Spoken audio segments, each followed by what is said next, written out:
Hello, नमस्कार। एक बार फिर से आप सभी का स्वागत है भूगोल की ऑनलाइन कक्षाओं में।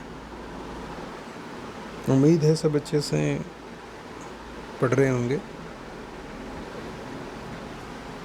देखिए, अपन यहाँ बात कर रहे हैं इंटीग्रेटेड कोर्स में बीए बीएड फोर्थ ईयर में जो भौगोलिक विचारधाराओं का पेपर है उसकी, और इसमें अपने सेकंड यूनिट चल रही है जिसमें अपन वैदिक भूगोल की बात कर रहे थे। और वैदिक भूगोल के बारे में अपन ने लगभग बातें कंप्लीट कर ली थी और पौराणिक भूगोल की बात शुरू कर रहे थे अपन। लेकिन इसमें जो वैदिक भूगोल का जो पोर्शन अपन पढ़ रहे थे उसमें ऋग्वेद के बारे में तो मैंने आपको लिखवा दिया था, और बाकी की जो 3 वेद हैं उनके बारे में आपको लिखवाया नहीं था, केवल एक्सप्लेन किया था। तो वो आपकी लिखने में कुछ बच्चों की दिक्कत आ रही है, तो उसको प्रॉपर ढंग से आज अपन एक बार पहले लिख लेते हैं। आपको अगर आपने आगे मैटर लिख लिया है तो कोई बात नहीं, छोटा सा मैटर है, आप आगे कहीं हिंट डाल के लिख दीजिए, कोई दिक्कत नहीं होगी उसमें। और देखिए, थोड़ा बहुत ये इस प्रकार से करना ज़रूरी भी है ताकि पता तो चले। हालांकि ऐसा करने का कोई इंटेंशन नहीं था, वो थोड़ा भूल से रह गया, लिखवाया नहीं, लेकिन पता चलता है कि कितने लोग पढ़ रहे हैं। तो ये फ्री में ही एनालाइज हो गया कि कितने लोग ध्यान दे रहे हैं। अब कितने दे रहे हैं वो आपको भी पता है, मुझे भी पता है, लेकिन चलो जितने दे रहे हैं उनकी अपन को, यहाँ जो पढ़ रहे हैं उन्हीं की अपन को बात करनी है। जो नहीं पढ़ रहे उनसे अपने को वैसे भी, वो तो अपनी मर्जी के मालिक है, उनका तो कोई क्या कर सकता है। तो अपन आज पहले उन 3 वेदों की बात कर लेते हैं जिसमें मैंने आपको हेडिंग भी लगवाई थी, लिखवाया नहीं था। तो जो जगह छुटी हुई है तो वहाँ आप लिख लो, क्योंकि जहाँ तक मेरे को लग रहा है छुटी हुई होगी। तो देखिए, अपन इनकी बात करते हैं। चलिए अपने बोर्ड की ओर चलते हैं। हालांकि मैंने एक्सप्लेन तो कर दिया था, लेकिन एक बार वापस हल्के रूप में बता देता हूँ और लिखवा भी देता हूँ। तो हेडिंग लगाइए, सामवेद,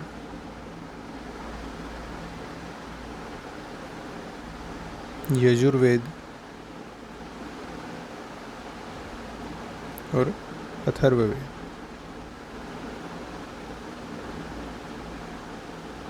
इनमें देखिए भूगोल के बारे में क्या जानकारी है।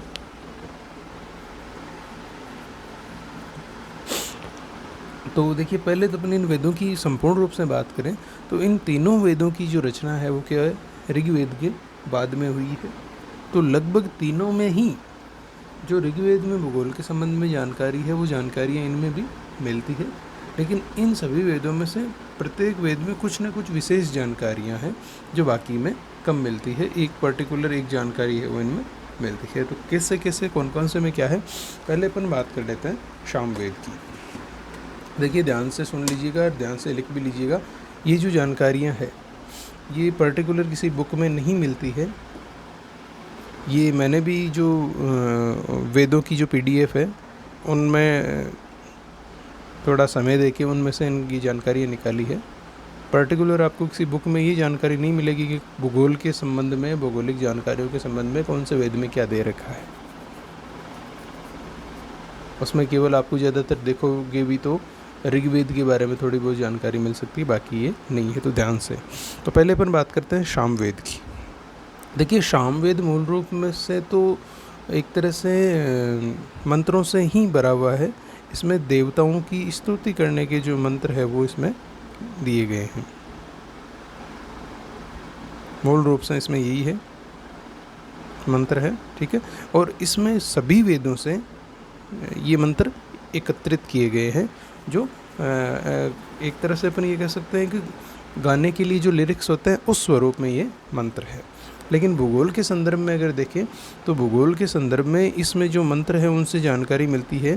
क्या क्या जानकारी मिलती है कि इससे ऐसे तथ्यों का ज्ञान अपन को मिलता है सामवेद के मंत्रों से, जो जानकारियाँ आज के जो आधुनिक वैज्ञानिक हैं इन्होंने वो जानकारियाँ खोजने में, प्राप्त करने में सैकड़ों हजारों वर्ष व्यतीत किए, तब जाके उनको जो ज्ञान हुआ वो ज्ञान इन मंत्रों में या अपन ये कहें कि सामवेद में मिलता है। जैसे एक तो पृथ्वी की घूर्णन पृथ्वी की जो घूर्णन होता है पृथ्वी का, इसके बारे में जानकारी है वो सामवेद से मिलती है कि इसका घूर्णन हो रहा है। हालांकि उसमें वो दूसरा रीजन दे रखा है, उसमें दूसरा वो तर्क दे रखा है कि ये किस इसको घुमाने का जो रीजन है वो क्या है या कौन इसको घुमा रहा है। ठीक है, इसके बाद में अगर अपन बात करें तो एक इसमें जो चंद्रमा का प्रकाश है उसके बारे में भी सामवेद से जानकारी मिलती है। इसमें बताया गया है कि चंद्रमा का स्वयं का प्रकाश नहीं है, बल्कि वो सूर्य की जो किरणें हैं उनसे जो परावर्तित होकर जो प्रकाश पहुंचता है उसकी वजह से वो चंद्रमा है वो चमकता है। तो ये जानकारी किससे मिलती है? सामवेद से। ठीक है, फिर अपन बात करते हैं यजुर्वेद की। तो यजुर्वेद में भूगोल के संबंध में कुछ जानकारियाँ मिलती है। देखिए अपन इसमें एक बार इसको नोट डाउन कर लेते हैं शॉर्ट में। एक तो पृथ्वी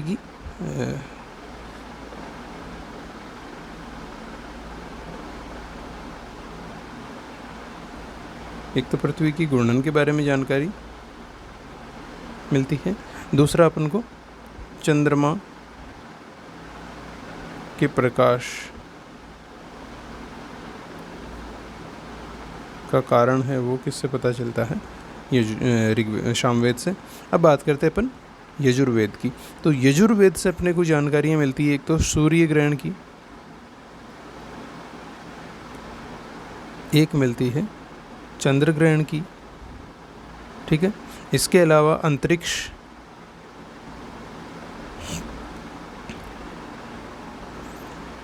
पृथ्वी तल, पृथ्वी के आकार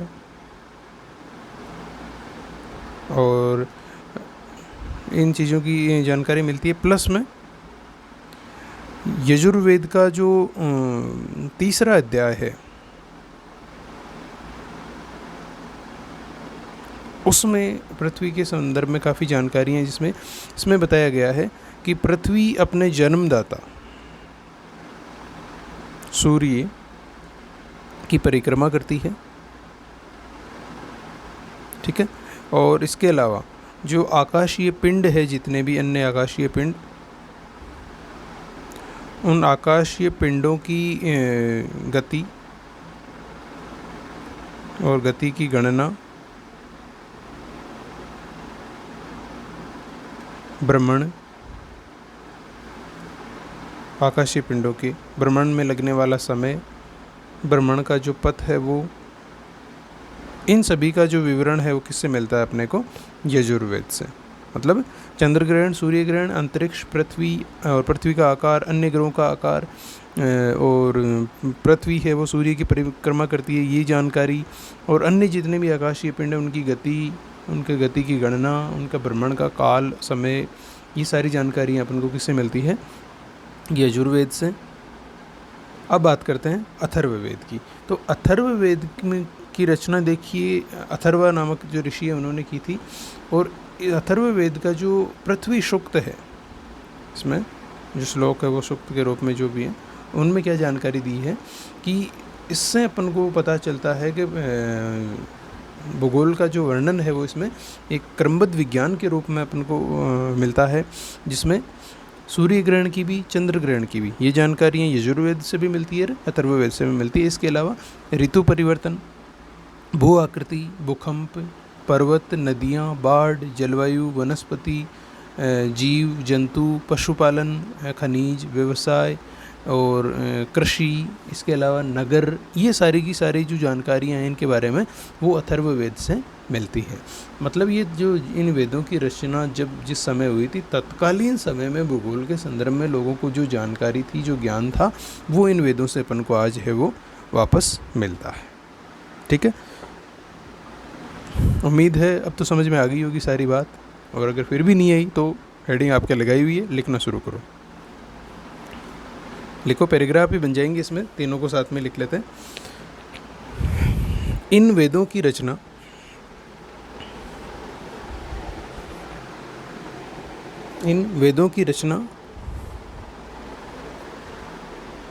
ऋग्वेद के बाद में हुई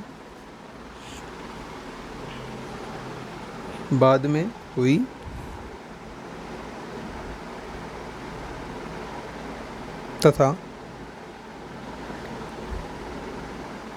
इनमें भी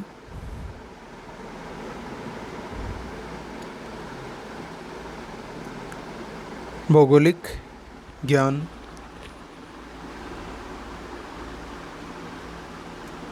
निहित है।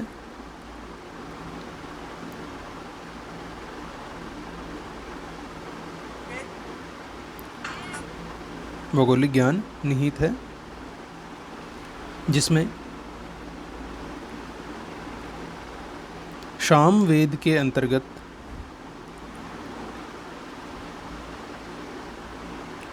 सामवेद के अंतर्गत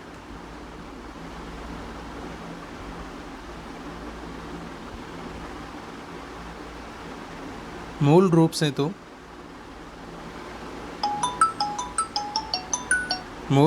तो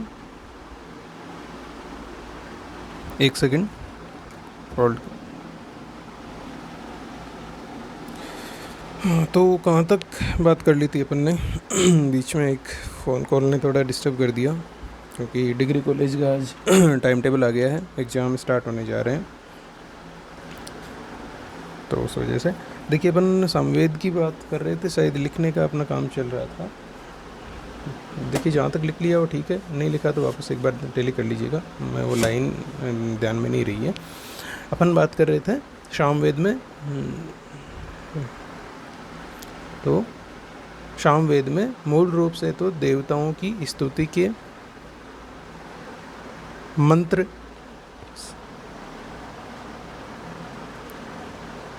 संग्रहित है, लेकिन इन्हीं मंत्रों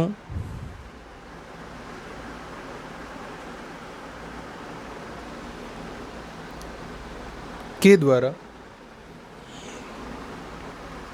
ऐसी भौगोलिक जानकारियों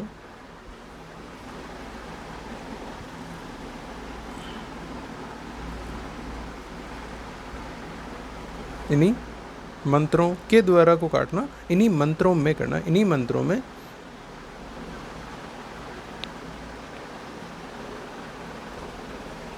ऐसी भौगोलिक जानकारियों का ज्ञान निहित है, जिसको खोजने के लिए आधुनिक वैज्ञानिकों ने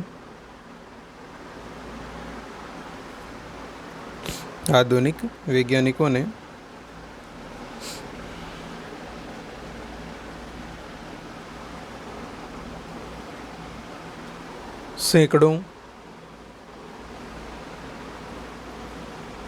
वर्षों का समय लिया।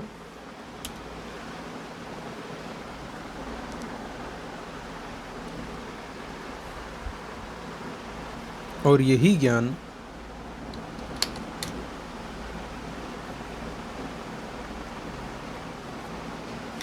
वेदों में पहले से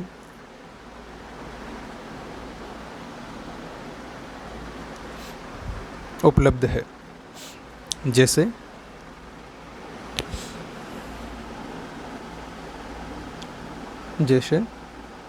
सामवेद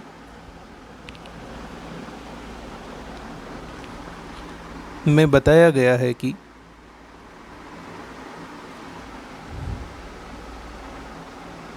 इंद्र ने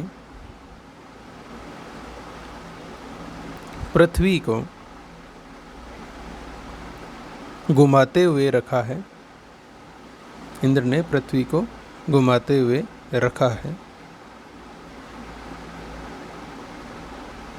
तथा चंद्रमा के मंडल में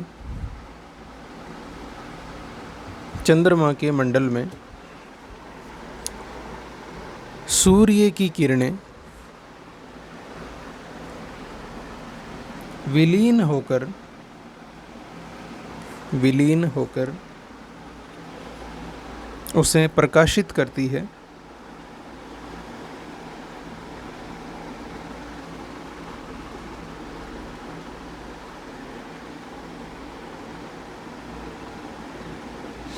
तथा आगे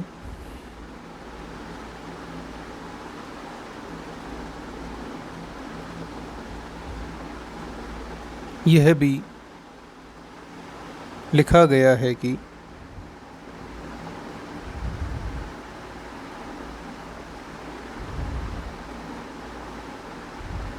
पृथ्वी पर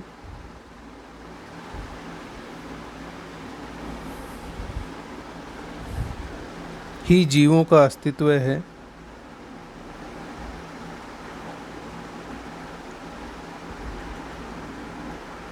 आदि। पैराग्राफ चेंज करके लिखो, इसी प्रकार यजुर्वेद में सूर्य ग्रहण,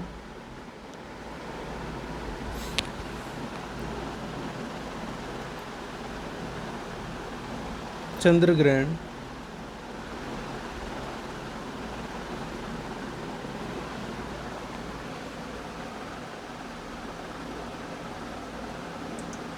सूर्य ग्रहण, चंद्र ग्रहण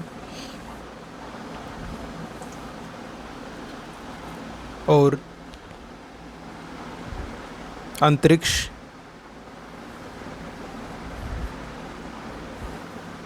पृथ्वी के आकार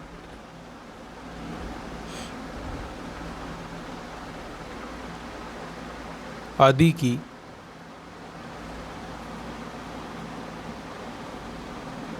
जानकारियाँ निहित है।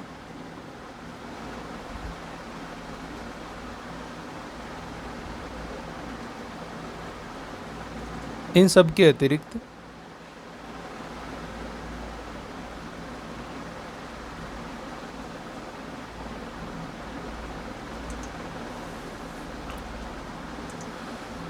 यजुर्वेद के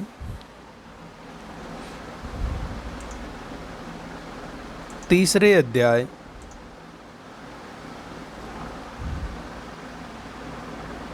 में बताया गया है कि पृथ्वी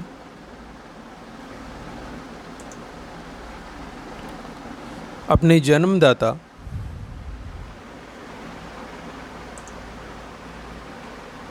सूर्य की परिक्रमा करती है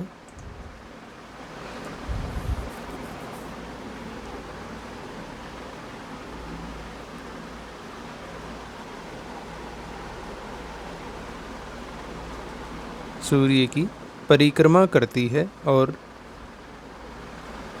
साथ ही विभिन्न आकाशीय पिंडों की गति, भ्रमण, पथ, काल आदि का विवरण भी यजुर्वेद से मिलता है। ठीक है, पैराग्राफ चेंज करके लिखो, इसी प्रकार अथर्ववेद में भी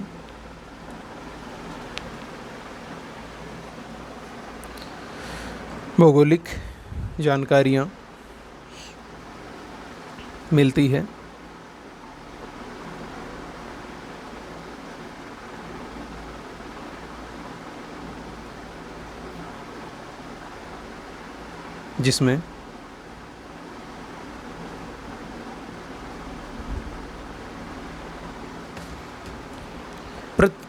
जिसमें अथर्ववेद के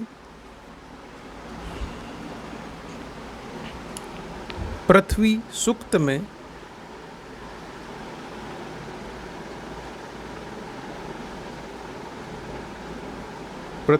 में भूगोल का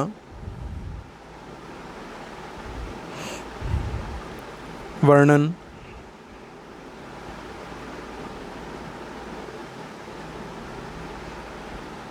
क्रमबद्ध विज्ञान के रूप में वर्णित है।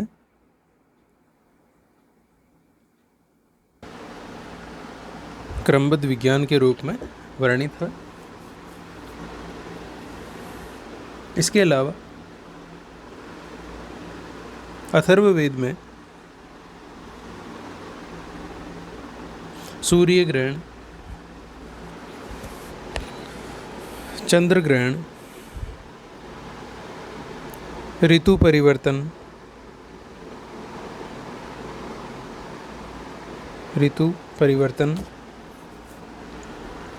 भू आकृति, भूकंप, पर्वत, नदियाँ, बाढ़, वनस्पति,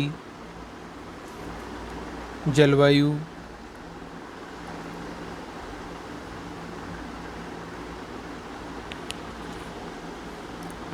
कृषि, पशुपालन,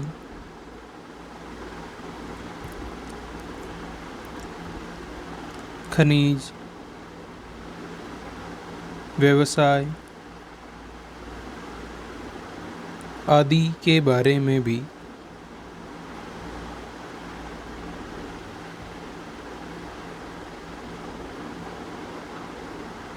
जानकारियाँ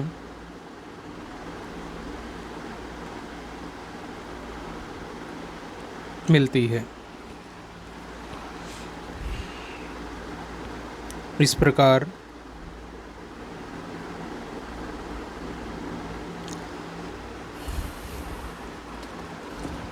वेदों में भूगोल के बारे में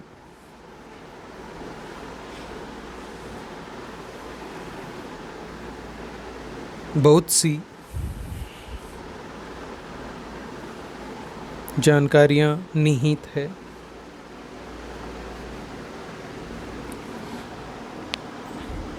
ठीक है, तो ये अपने वेदों वाला जो बीच का पोर्शन रह गया था ये कंप्लीट हुआ।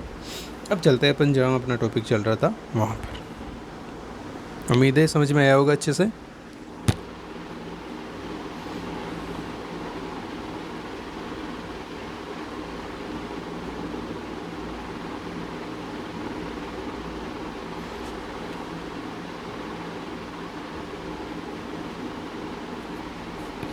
तो अब अपन देखते हैं कि प्रमुख जो पुराण है उनमें कौन से पुराण में कौन सी भौगोलिक जानकारी उनको मिलती है। तो आप सबसे पहले हेडिंग लगाइए अपने ब्रह्म पुराण की और देखते हैं इसमें क्या जानकारियाँ मिलती हैं।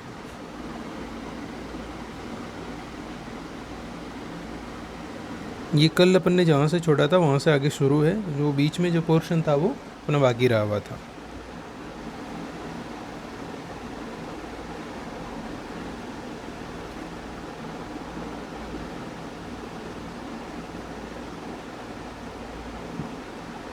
देखिए ब्रह्म पुराण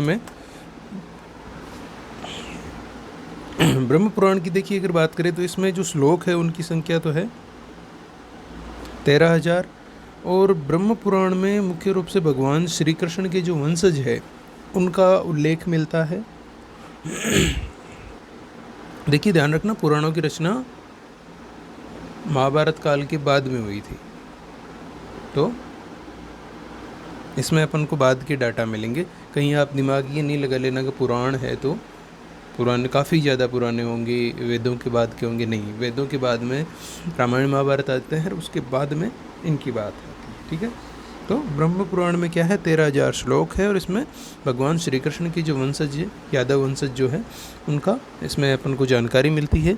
और इसमें जो उड़ीसा का पुरुषोत्तम क्षेत्र है वहाँ के धार्मिक स्थानों की, वहाँ पर वनस्पति या जो जंगल है उनकी, वहाँ की जो नदियाँ हैं उनकी जानकारी अपन को मिलती है। इसके अलावा ब्रह्मांड के बारे में भी कुछ जानकारी हैं वो ब्रह्म पुराण से मिलती है।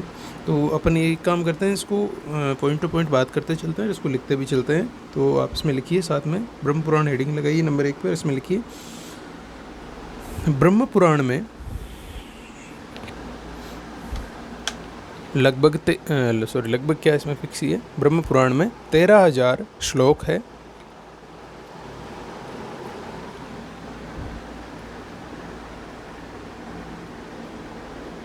और इसमें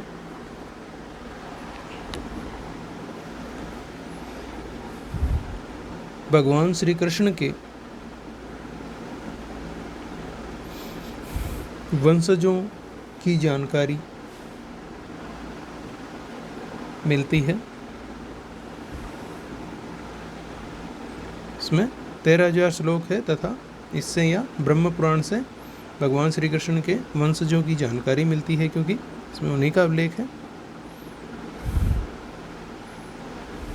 इसमें उड़ीसा,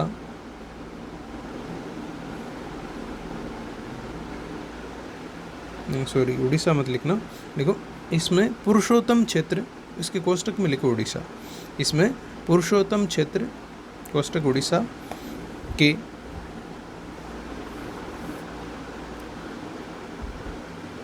वनों, नदियों और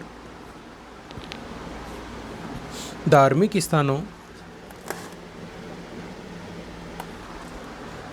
स्थानों के बारे में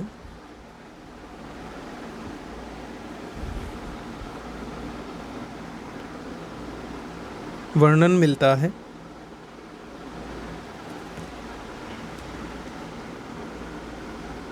साथ ही ब्रह्म पुराण से ब्रह्मांड के बारे में भी जानकारियाँ मिलती है।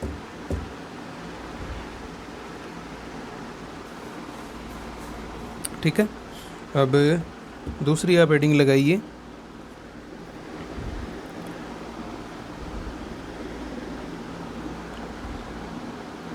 पद्म पुराण, और इसकी अपन बात करेंगे कल। इसमें लगभग 55,000 श्लोक है। क्योंकि आज अपना समय अब समापन की ओर है, तो अपन इससे ज़्यादा बात आज नहीं करेंगे। वैसे भी आपको आज पीछे वेदों में ले गए, तो और देखिए कुछ सुनने में ये आया है कि ये थोड़ा सा पेपर जो है वो थ्योरेटिकल है। तो देखिए ये पेपर वास्तव में थ्योरेटिकल है, इसमें चीज़ें जो है वो हार्ड नहीं है, बहुत ईजी है। लेकिन एक तो ये है कि आप पहली बार पढ़ रहे हो इनको, पहले ही आपके कभी सिलेबस के टच में नहीं रही हुई। दूसरा, इसमें हिस्ट्री मिक्स में चल रही है, और आप जिस तरीके से समझने के आदी हो वो मैप डायग्राम इसमें बहुत कम आएंगे ज़रूर, कम आएंगे, बहुत कम आएंगे।